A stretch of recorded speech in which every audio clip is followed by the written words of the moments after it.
Moin, mein Name ist Matthias Brungers von Brungers und Band. Wir sind eine plattdeutsche Rockband und wir haben nur die Ehre gehabt und haben das Plattsaat-Festival eröffnet. Wir sind nämlich nur bei die in Hus. Wir haben ja momentan die Corona-Pandemie und darum haben wir uns doch, wir spielen Konzerten und nehmen das Video ab und das kannst du bei YouTube sehen.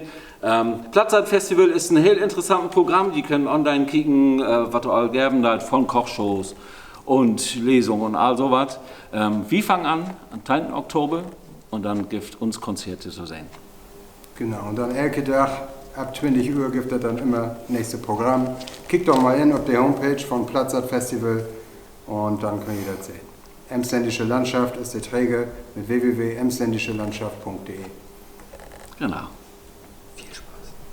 Viel Spaß. Viel Spaß.